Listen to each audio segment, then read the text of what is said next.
Hey, what's up everybody? Welcome back to the channel. Today I'm back out here at the Lake Wilson Reservoir in Oahu, and I'm going to be checking out this mostly DIY live scope mount that I made for my kayak. And then I'm going to be checking out the live scope to see if it actually helps me catch fish.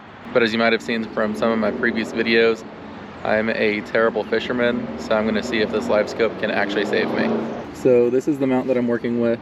This is a water snake trolling motor mount for a kayak. It has this base right here that's supposed to just bolt to the body of the kayak. This would be used for kayaks like the Ascend FS10 that don't really have a spot to mount a trolling motor. But it has the arm right here that pivots. If you don't want it to move, you could tighten these bolts right here. But then it comes out to a piece of 3/4 inch PVC threaded right angle down at the bottom. You can see that's how where I have the actual sonar or the transducer mounted. I just drilled a hole through the middle in there. I'm not sure if you can see that bolt, but that's the bolt that came with the transducer to mount it on the factory mount that it came with. But with this right angle, if I can unthread it and then put it into perspective mode if I wanted to use that. But like this, just tilt it up, it slides down, then as you turn it down, you just adjust it and then tighten these.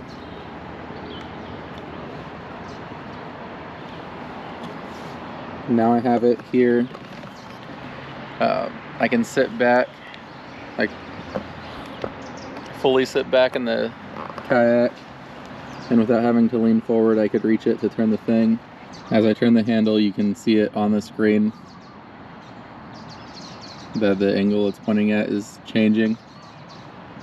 It actually looks like there's a fish coming up right below me. But anyways, if you notice, when I turn the arm out like that, the pole kind of tilts a little bit, but I can turn it up like that to where it's out of the water while I'm moving.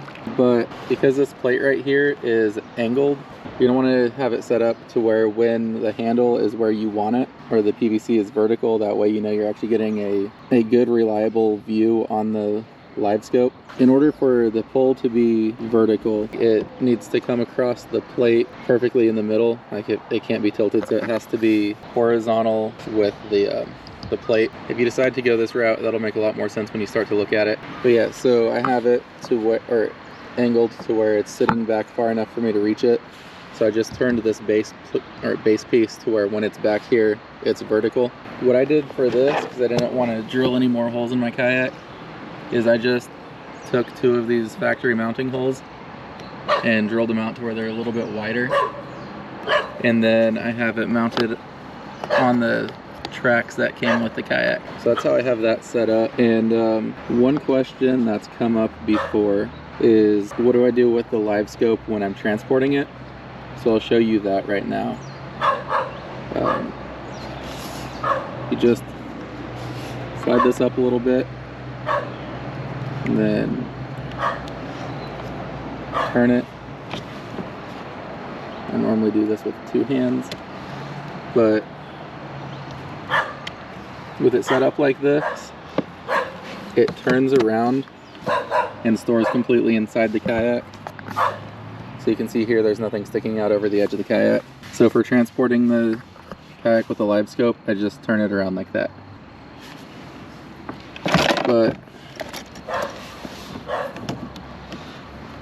And then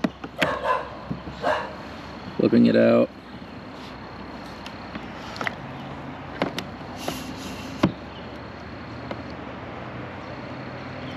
And just lock these down so they quit turning.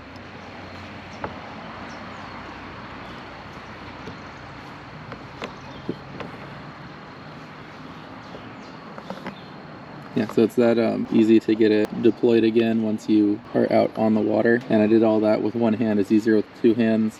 This mount doesn't actually have a way to tighten the pipe. Like, it's a really snug fit in there, but I wanted it to not have a chance of free spinning on me. So I drilled a little hole through this top bracket right here and put a bolt to add just a tiny bit of pressure on the side of the PVC pipe. So now when I turn it, you can see it just stays where I've left it. So yeah, that's pretty much it for how I have this set up.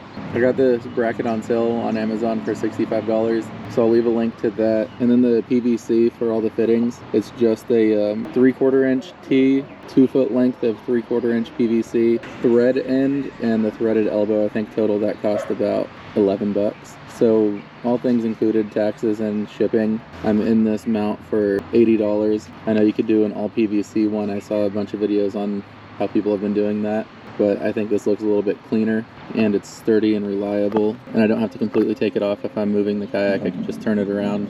And all the professional mounts that I've seen for this cost over $200. So anyways, yeah, I'm gonna head over to the spot where I'm trying to fish today, and then I will show you guys what the Live Scope looks like and see if it actually helps me catch any fish. Alright, so right here under this log, another spot with trees and logs, you can see several fish right here. I have the shallow water anchor out, so I shouldn't move, and I'm up against a tree, so I should be good. If I can't catch any of these fish, then it's just time to retire and call it a bust for 2023. A lot of the people who fish here say just put a piece of bread on a hook and these tilapia will just tear it up. So I've got a bunch of tilapia right here. I've got bread and a hook.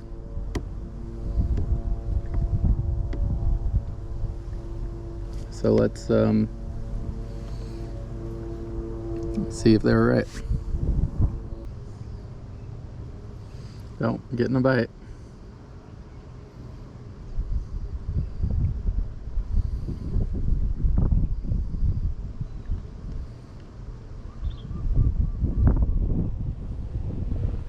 There it is.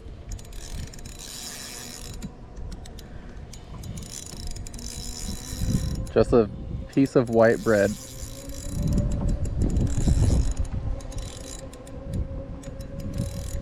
Come on now. Oh, you can see it on the graph right there. See it fighting? Oh, it's a red devil.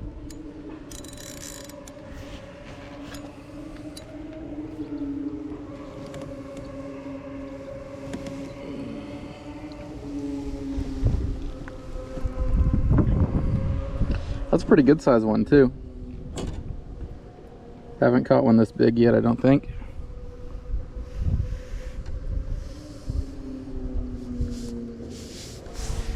They're really pretty fish, but gotta be careful, they've got spikes everywhere. Yeah, so that was the first fish I caught using this thing, and it was pretty cool. Like, I could see the fish when it hit the bait, and I could see where the fish were, so it helped me cast to exactly where they're at. But then you still have to figure out what they want to eat, and I threw everything at these fish so far today. Inline spinners, this little jig that I have that has worked every other time I've come out here. This homemade bait that I made because some guy said that it works really well and that he's caught a bunch of fish on it. But in the end, a single piece of white bread on a small hook is what I caught that fish on. So I'm gonna keep fishing, see if I could get a few more of these things to bite. I'm gonna try my homemade bait again, see if that works. And if that doesn't work, I'm just gonna put out another piece of bread. Okay, so I had to take a phone call, but while I was on the phone, I caught two more just using a little piece of white bread, just a ball on a small hook, just dropping it out there where I could see the fish moving on the graph. I mean, obviously. So I was using that bait that I made and it was all right, but this works so much faster. So I find where the bait is and then I lower it down towards the bottom, and you can see the fish looking at it right now. All right, they took the bread. So okay, come on, here we go.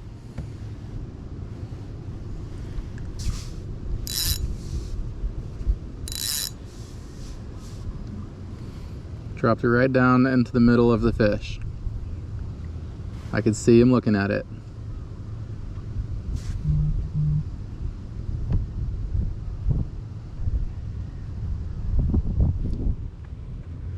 Okay, that was a bite.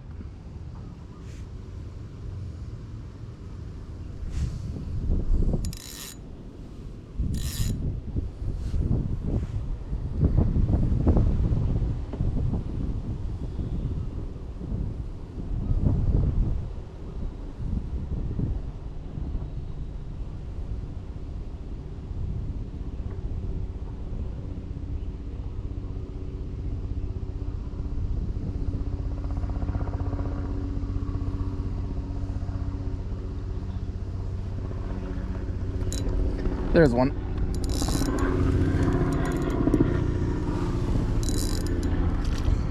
Just a little guy this time.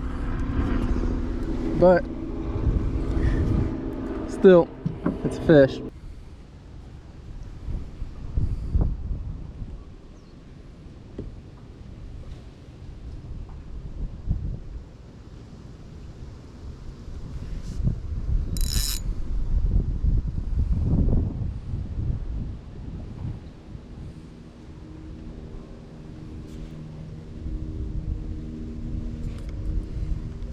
All right.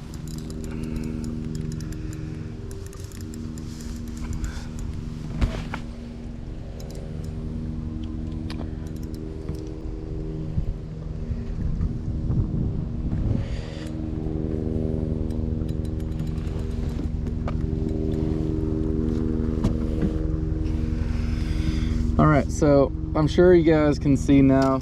Oh, that's pretty. But you guys can probably get the point with this live scope. I can actively see what all the fish are doing down there. So I could see where to drop it, how deep to drop it, how far out in front of me. And that makes it pretty easy to catch these fish. You just gotta find the bait they want and then drop it in front of them and you're good to go. All right, so that's gonna do it for this video and for 2023. If you guys are interested in checking out this mount that I used for the Live Scope transducer, I will leave a link to it down in the description. I hope you guys had a good year and hopefully 2024 is better. Happy New Year, and I will catch you on the next one.